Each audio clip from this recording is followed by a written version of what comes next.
स्वामी, आज मैं आपसे कलयुग के मनुष्यों की भाषा समझना चाहती हूँ। वो बोलते कुछ हैं, पर उसका मतलब कुछ और होता है। पूछो पार्वती, आज मैं शब्दों के पीछे छिपे सत्य को उजागर करूंगा। मेरा पहला प्रश्न, इस संसार में सबसे भारी हेवीएस्ट चीज क्या है? पहाड़?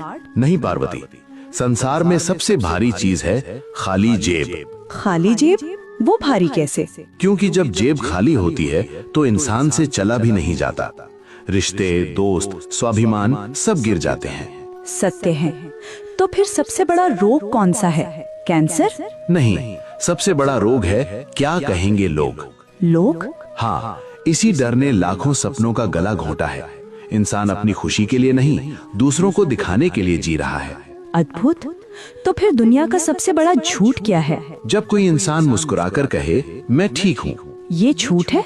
हाँ, कलयुग में हर मुस्कुराते चेहरे के पीछे एक रोता हुआ मन छिपा है। लोग दर्द बांटना भूल गए हैं। स्वामी, संसार में मीठा जहर किसे कहते हैं? झूठी तारीफ को। तारीफ? हाँ, कड़वी दवा इंसान को ठीक कर सकती है, लेकिन झूठी तारीफ उसे अहंकार में डुबो देती है और बर्बाद कर देती है। तो फिर दुनिया में गरीब कौन है? जिसके पास धन नहीं? नहीं, गरीब वो है जिसका ईमान बिका हुआ है। ईमान? हाँ, धन तो फिर कमाया जा सकता है, पर बिका हुआ ईमान कभी वापस नहीं आता। तो मनुष्य की असली ताकत क्या है? शस्त्र? नहीं, असली ताकत है बर्दाश्त करना। बर्दाश्त करना? हाँ, जो इंसान गुस्से को पी गया और वक्त आने पर जवाब दिया, उससे ज्यादा शक्तिशाली तीनों लोकों में कोई नहीं। आज आपने मेरी आंखें खोल दी। इंसान शब्दों में नहीं, भाव में उलझा है। यही जीवन है पार्वती। जो इसे समझ ले वो पार हो जाता है, जो न समझे वो शिकार हो जाता है। स्वामी, मैं देखती हूँ कि जो लोग छल करते हैं वो महलों में राज कर रहे हैं, और जो इंसान सच्चा और नेक है उसे ही जीवन भर ठोकरें क्यों खानी पड़ती हैं? क्या यही आपका न्याय है? पार्वती, तुम जिसे सजा समझ रही हो, वास्तव में वो तैयारी है।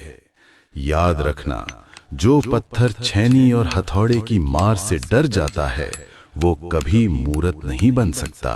किंतु प्रभु, उस मार को सहने की भी तो एक सीमा होती है। जब एक सच्चा इंसान चारों तरफ से मुसीबतों से घिर जाता है, टूट जाता है, तब आप मौन क्यों रहते हैं? क्योंकि उस समय मैं उसका भाग्य नहीं, उसका चरित्र गढ़ रहा होता हूँ। कच्चे घड़े को पकाने के लिए आग में तपाया जाता है पार्वती। मैं उसे मुश्किलों में इसलिए डालता हूँ ताकि वो साधारण से असाधारण बन सके।